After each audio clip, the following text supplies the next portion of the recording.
Arba kosot, the 4 cups of wine at Leil HaSeder. The automatic association that many people have is to the so-called Arba Lashonot Geula, the 4 languages of redemption found at the beginning of our Parsha. The Torah tells us, V'hotzeiti etchem mitachat tzivlot Mitzrayim. I will take you out from the bondage of Egypt. V'hitzalti etchem me'avodatam. And I will save you from their work. V'ga'alti etchem bizroa netuya. And I will redeem you with an outstretched arm. V'lakachti etchem li la'am. And I will take you to be my people. But anyone continuing in the Psukim knows that there aren't 4 languages. There aren't 5. There are not even 6, but rather there are 7, because after V'lakachti etchem li la'am, the Torah continues and tells us, V'hayiti lachem le'lokim. I will be for you a God. And then immediately afterwards, V'heveti etchem el haaretz. I will bring you to the land. And finally, V'natati ota lachem morasha. I will give it to you as an inheritance. 7 different terms that are used, but we only have 4 cups of wine at the Seder, because at the Seder we are focusing on Yetziat Mitzrayim. We are focusing on that night.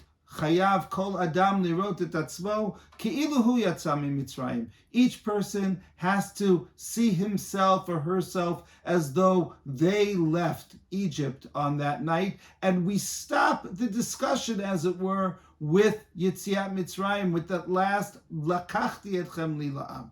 What about the other 3? What about v'hayiti? What about v'heveti? What about v'natati?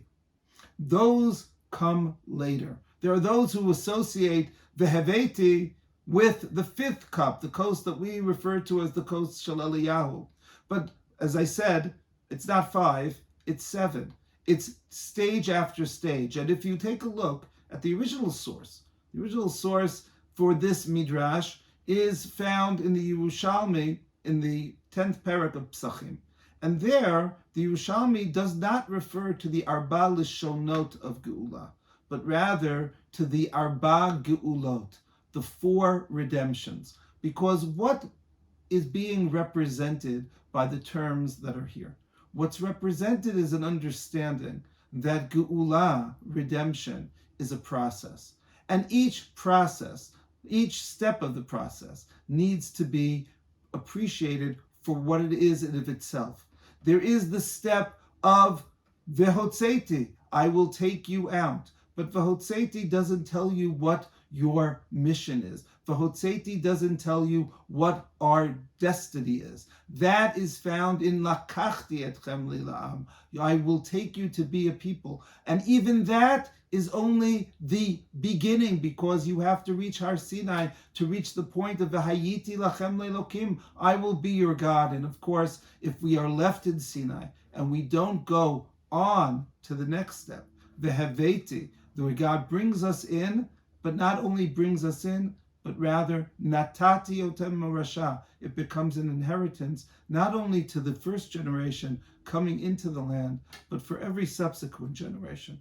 And we, 3,300 years later, when we read this parsha, we realize as well, perhaps more poignantly than the Jews in Egypt ever could, that redemption is something that comes in stages.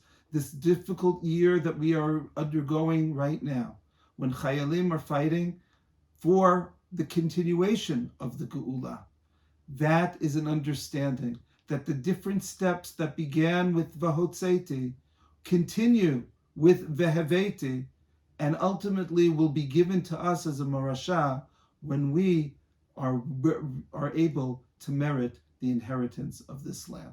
Shabbat Shalom.